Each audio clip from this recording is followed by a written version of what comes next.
السلام عليكم ورحمة الله تعالى وبركاته، ازيكم عاملين ايه؟ يا رب تكونوا بخير واهلا بيكم في ثالث فيديو من سلسلة اسانسير بعنوان اسانسير، الخدعة اللي على اسم السلسلة. النهارده ان شاء الله هوريكم خدعة قوية جدا جدا جدا، خدعة قديمة جدا هتلاقوا اصلا ناس كتير جدا بتعملها، وانا جاي النهارده اعلمكم كده بالراحة ازاي الخدعة دي بتتعمل. فتعالوا نشوف الخدعة الاول بعد كده نشوف الشرح. طيب اول حاجة هفنط الكوتشينة او اخلي الشخص اللي قدامي يفنط الكوتشينة.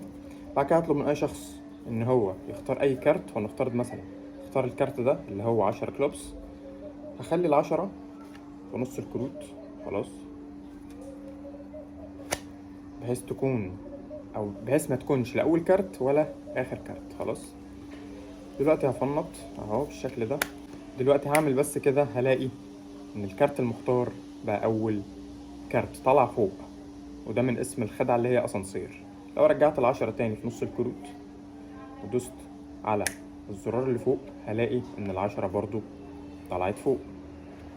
تاني هاخد الكارت احطه في النص وادوس على زر الاسانسير، هلاقي ان العشرة برضو طلعت فوق اول كارت. والفكرة كلها اصلا ان مفيش يعني اي عشرة تانية غير العشرة دي تحديدا، يعني الشخص لو ماضي عليها حرفيا هي اللي هتطلع كل مرة فوق. طيب هنعمل كمان مرة ان العشرة اهي فوق زي ما انتم شايفينها اهي، ادخلها في النص. بعد كده اطلب من الشخص ان هو يزقها هو في النص، فهيزقها في النص بالشكل ده اهو. هعمل كده بس المرة دي ما تطلعش هنا، تطلع في بقي. دي كانت الخدعة قوية جدا جدا جدا وفيها مس دايركشن رهيب جدا. اصلا الماجيشنز بيحبوا يعملوها للسبب ده، ان بعد ما تخلص الروتين والناس كلها تبقى مستنية ان الكارت يطلع فوق في اول كوتشينة، لا هو في الاخر بيطلع في بقك قدام صدمة حرفيا من كل المتفرجين. فدي كانت الخدعة. تعال بقى نشوف الشرح بالراحة. اول حاجة يا سيدي، بعد ما تفنط الكوتشينة والشخص اللي قدامك يفنط الكوتشينة وتختار كارت، طبعا هو هيختار كارت، ولا نفترض مثلا ان هو اختار ايس كلوبس، هتيجي على اول كارتين تعمل بريك بالشكل ده. خلاص، بالشكل ده بالظبط. بص البريك ده مختلف عن البينك بريك الطبيعي، هو انا بسيب جاب او فراغ من الناحيتين مش من ناحيه واحده. خلاص اهو بالشكل ده كده، وبعمل نفسي هزق الكارت في النص، وبالفعل بضرب ضربه كده في النص بحيث يطلع شويه كروت. فده انا كده بوحي للشخص ان انا هحطه فعلا، هحط الكارت في النص تمام اهو. بس هو فعلا انا هنزله تالت كارت، بس بص من هنا كانه بالظبط في النص، وبزق بزق.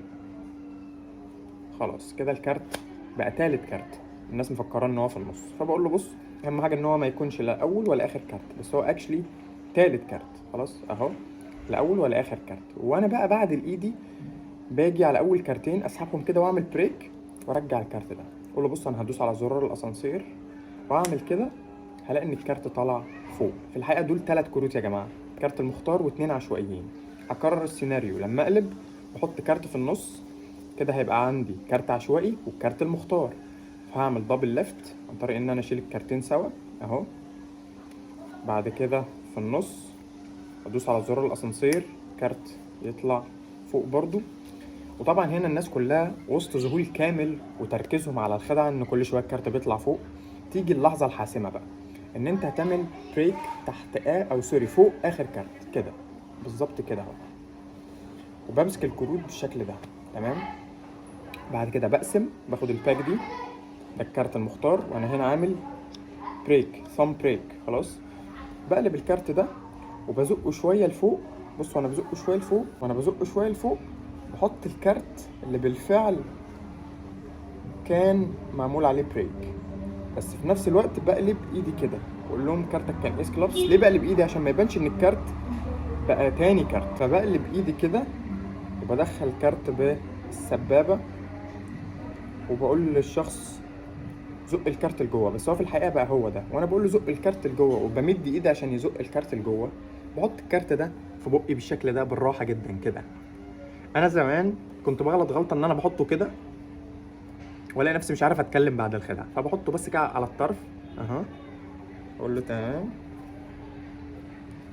هعمل كده هلاقيه طلع فوق، بس المره دي طلع فوق في بقي.